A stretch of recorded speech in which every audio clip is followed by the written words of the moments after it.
Praise the lord. પ્રભુ ઈસુના નામમાં આપ સર્વને પ્રેમી સલામ. પ્રભુના વચનોમાંથી શીખવા માગીએ છીએ. ગીતશાસ્ત્રનું પુસ્તક, તેનો 91મો અધ્યાય અને 1 અને 2 કલમ. ત્યાં લખવામાં આવ્યું છે, પરાત પરના ગુપ્ત સ્થાનમાં જે વસે છે તે સર્વ સમર્થની છાયામાં રહેશે. હું યહોવા વિશે કહીશ કે તે મારો આશ્રય તથા કિલ્લો છે.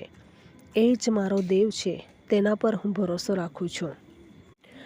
જે વ્યક્તિ પરાત પરના ગુપ્ત સ્થાનમાં વસે છે તેને સર્વ સમર્થની છાયા મળે છે. સર્વ સમર્થ ઈશ્વર છે, એની છાયામાં એ રહેશે. હવે ઈશ્વર સર્વ સમર્થ છે, તો જે વ્યક્તિ એની પાસે છાયા મેળવવાને માટે જાય છે એને કદી ખાલી હાથે એ કાઢવાના નથી. એવો જટિલમાં જટિલ પ્રશ્ન હશે, તેનું પણ નિરાકરણ આ સર્વ સમર્થ ઈશ્વર કરશે. ઘણા બધા દુનિયામાં કહેવાતા દેવો છે, એમની પાસે મર્યાદિત હોય છે. ઘણા બધા લોકો કયા મહિના પછી એ લોકો મેરેજ ગોઠવે છે. શા માટે? એમ કે હમણાં દેવ ઉઠે છે એટલા માટે. તો એના પહેલાં એ જે માની રહેલા છે એ દેવો ઊંઘે છે. હવે દેવ ઊંઘતો હોય તો માણસનું કોણ રક્ષણ કરશે? પરંતુ એ લોકોને સમજાતું નથી કે ઈશ્વર કોને કહેવાય. આપણને એવો ઈશ્વર મળેલો છે કે જે સર્વ સમર્થ છે, હર કઈ બાબત કરવાને માટે સમર્થ છે. કેમ કે આકાશ અને પૃથ્વીનું નિર્માણ એમણે કરેલું છે. આકાશ અને પૃથ્વીના રચયિતા એ છે, એ નિયંતા છે. એટલા માટે એની પાસે સર્વ સત્તાધીશ છે, સર્વ સત્તા એની પાસે છે. તેથી તમે અને હું જ્યારે ઈશ્વરનું ભજન કરીએ છીએ, એવા ઈશ્વરને આપણે માનીએ છીએ કે જેની આગળ અશક્ય જેવી બાબતો કંઈ છે જ નહીં.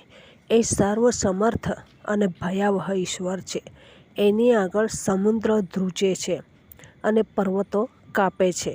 તેથી ઈશ્વરનું ભય રાખીને આવા મહાન ઈશ્વરના સર્વ સમર્થની છાયામાં આપણે રહેવાની જરૂર છે, વસવાની જરૂર છે. અહીંયા લખવામાં આવ્યું છે કે છાયામાં રહેશે. પરાત પરના ગુપ્ત સ્થાનમાં જે વસે છે, ઈશ્વરની છાયામાં વસવું, ઈશ્વરના ગુપ્ત સ્થાનમાં રહેવું, ઈશ્વરની સાથે એવી રીતના સંતાઈને રહેવું કે જેથી દુનિયાની વિપત્તિઓ આપણને નડી શકે નહીં. પરંતુ એ પસંદગી આપણી છે. ઈશ્વર સાથે રહેવું કે જગતની સાથે રહેવું, જગતના લોકોની સાથે રહેવું કે નામધારી ખ્રિસ્તી બનીને રહેવું, સાચા ખ્રિસ્તી બનવું કે પછી ઉપર ટપકે ભજન કરવાવાળા એમાં જ વિશ્વાસી રહેવું, એ આપણા પર ડિપેન્ડ કરે છે. તમે અને હું એક સાચા સમર્પિત વિશ્વાસી થઈને જીવીશું તો હર કોઈ પડકારોની સામે પ્રભુ આપણી આગળ એ છાયા કરશે. આપણી આગળ એ એવી રીતના આપણને છુપાવી દેશે એવા ઘડોમાં કે શત્રુ આપણને શોધતો રહી જશે. એની આજુબાજુ આપણે રહીશું પરંતુ એ જોઈ શકશે નહીં. તમારા અને મારા જીવનમાં ઈશ્વર એવા ઘડ બનાવી રાખેલા છે. પરંતુ જો ઈશ્વર પાસે આપણે જઈ જ નહીં શકીએ તો ઈશ્વર કદી આપણને એ ઘડને આપણી પાસે મોકલવાના નથી. ઈશ્વર પાસે જઈને એ ઘડમાં સંતાઈ રહેવાની જરૂર છે. એક વખત એક નાના સસલાને 2 સિંહો ભગાડીને લઈ આવ્યા. એનો શિકાર કરવાને માટે એને પકડીને પછી એ નાનું અમથું સસલું હતું. તો એ પ્રમાણે 2 પથ્થરો હતા, એ પથ્થરોની વચ્ચે એ ભરાઈ ગયું. હવે એ સિંહોને બહુ ગુસ્સો આવ્યો. એ લોકો એટલા તાકાતવાન હતા સિંહો કે એ જંગલના રાજા તરીકે ઓળખાય છે.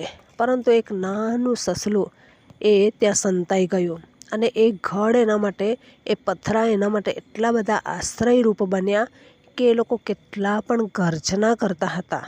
બંને સિંહો એટલા સામે ઊભા રહીને ગર્જના કરે, પરંતુ એ પથ્થરો, એ ઘડો કદી પણ સસલાને એમના હાથમાં સોંપવાના નહીં હતા. એ ઘડોમાં, એ પથ્થરામાં એ સસલું સુરક્ષિત હતું. ભલેને કેટલીય ગર્જના એ લોકોએ કરી, પરંતુ આખિરકાર થાકીને જતું રહેવું પડ્યું.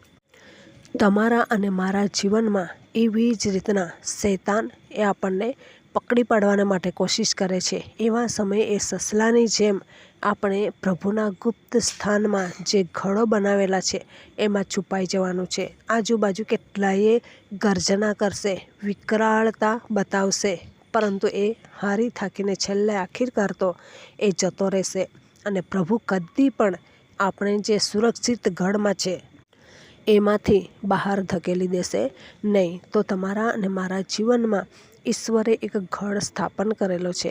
એ ગઢમાં રહીએ, સુરક્ષિત રહીએ, પ્રભુના આશ્રય હેઠળ રહીએ અને પ્રભુના કિલ્લામાં છુપાઈ જઈએ. પ્રભુનું નામ મજબૂત ગઢ છે. હરેક નેકીવાન એમાં નાસી જઈને સહી સલામત રહે છે. પ્રભુ યહોવાનું નામ જ કિલ્લો છે. હર કોઈ વ્યક્તિ જે નામ લે છે એ કિલ્લામાં છુપાઈ જાય છે. પછી કેટલોય મોટો, તાકાતવાન, હટ્ટાકટ્ટા એવો શત્રુ આવે તો છતાં પણ આપણે પ્રભુના નામના ગઢમાં સુરક્ષિત છે. તેથી હર કોઈ વ્યક્તિને આપણે નિમંત્રણ આપીએ કે પ્રભુના ગઢમાં છુપાવાને માટે આવો. તમારા જીવનમાં પ્રોબ્લેમ છે તો પ્રભુ પાસે આવો અને એ પ્રોબ્લેમનું નિરાકરણ તમે કરો. પ્રભુ સોલ્યુશન કરશે અને તમને શાંતિ આપશે. તો આ દિવસોમાં જેટલાય હારેલા, થાકેલા હશે એ દરેક વ્યક્તિઓને પ્રભુ આરામ આપી રહ્યા છે. બોજથી દબાયેલા તમે સર્વ મારી પાસે આવો અને હું તમને વિશ્રામો આપીશ. તે પ્રમાણે આપણે જ્યારે પણ લોકોને જોઈએ હારેલા, થાકેલા, ત્યારે એમના માટે પ્રાર્થના કરીએ કે પ્રભુ તમે એ વ્યક્તિને તમારા ગઢમાં છુપાવી લો, તમારા આશ્રય હેઠળ રાખો અને તમારા સર્વ સમર્થની છાયામાં તમે એમને ધરી રાખો. એવી આપણે પ્રાર્થના કરવાની જરૂર છે. તો આ વચન પ્રમાણે જીવન જીવવા પ્રભુ આપણને સહાય કરે. વચનનો આશીર્વાદ પ્રભુ આપણને સર્વને પૂરો પાડે. આમેન. પ્રાર્થના કરીએ. પ્રેમાળ પરમેશ્વર પિતા, તમામ શ્રોતાજનોને પ્રભુ તમારા ગઢમાં છુપાવવાને માટે મદદ કરો. એમના જીવનમાં જે દુઃખો હશે, શૈતાની હુમલાઓ હશે, એવા સમયે પ્રભુ તમે એમના મજબૂત ગઢ બની રહેજો, કિલ્લો બની રહેજો અને તમારા કિલ્લામાં છુપાઈને તેઓ સુરક્ષિત રહી શકે એવી કૃપા અમે તમારી પાસે માગીએ છીએ. તમામ શ્રોતાજનોને પ્રભુ હરેક જગતના અને શૈતાની પ્રોબ્લેમોથી તમે એમને બચાવીને તમારા મહિમાને માટે ઉપયોગી બનાવો એવી કૃપા અમે માગીએ છીએ. આ પ્રાર્થના પ્રભુ ઈસુના મૂલ્યવાન નામની અંદર માગીએ છીએ. Amen. Thank you. Praise the lord. God bless you. Amen.